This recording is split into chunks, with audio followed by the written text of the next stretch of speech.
The ongoing trade war between the United States and China is raising concerns in Russia, as it may lead to serious global consequences. This was stated during a briefing by the official spokesperson of the Russian Foreign Ministry, Maria Zakharova. Global markets saw a brief rebound. President Trump remarked, "Sometimes you just need to take the medicine to fix everything," before threatening to raise tariffs on China by another 50%, potentially reaching 120% if Beijing does not reverse its retaliatory measures. China vowed to fight to the end. The South China Morning Post reported that the gloves are off as tensions escalate, particularly over Taiwan, where China holds a strategic advantage with its advanced naval capabilities. U.S. Treasury Secretary Bessent warned that China is making a serious mistake, adding that nearly 70 countries have already requested tariff relief. The Washington Post noted that Elon Musk also urged Trump to step back to no avail. Amid market turmoil, Musk's net worth has fallen below $300 billion. The European Union has indicated it will refrain from responding if Trump de-escalates. Trump, however, declared, quote, "The EU has been acting very badly. But that will stop now." The U.S. military budget has, for the first time, surpassed $1 trillion. The Pentagon is reportedly considering the withdrawal of up to 10,000 troops from Eastern Europe. Additionally, American equipment and personnel are being removed from the Ukraine support hub in Poland. Kremlin spokesperson Dmitry Peskov stated that arms control talks with the United States are currently hard to imagine.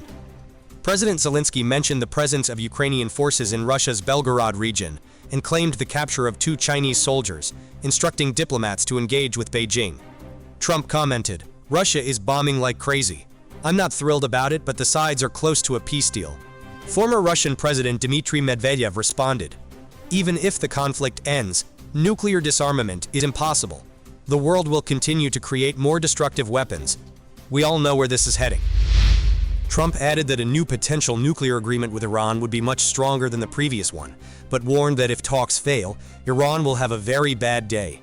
Iran responded with skepticism.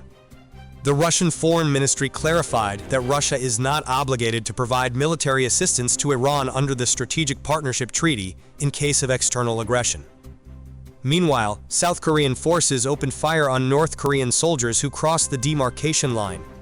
In a separate development, Trump, speaking with Israeli Prime Minister Netanyahu, suggested that American peacekeepers could stabilize Gaza if all Palestinians are relocated. According to him, Gaza would then become a zone of freedom. In Panama, after a call from Senator Marco Rubio, local authorities began auditing 2 Chinese-owned ports controlled by billionaire Ka-shing. According to Amnesty International, the number of global executions in the past year reached a 10-year high, over 1,500. The Middle East leads the statistics. Data from China, Vietnam, and North Korea remains classified, but human rights groups suspect those countries account for the majority of executions. U.S. Attorney General Bondi declared, "Anyone attempting to set fire to Elon Musk's car dealerships will face 20 years in prison." One suspect has already been arrested. In another shocking twist, the man accused of plotting to assassinate Donald Trump reportedly tried to buy a handheld anti-tank grenade launcher in Ukraine. Fox News broke the story, citing documents filed by the U.S. prosecution. The U.S. has spent hundreds of billions of dollars supporting Kyiv. And now, American radicals are buying weapons from Ukrainian nationalists to try to kill their own president. Former Russian President Medvedev commented on Telegram, "Shameful. Hey, merciful Trump. Isn't it time to punish the real masterminds of the attack? The ones snorting coke on bank of a street?"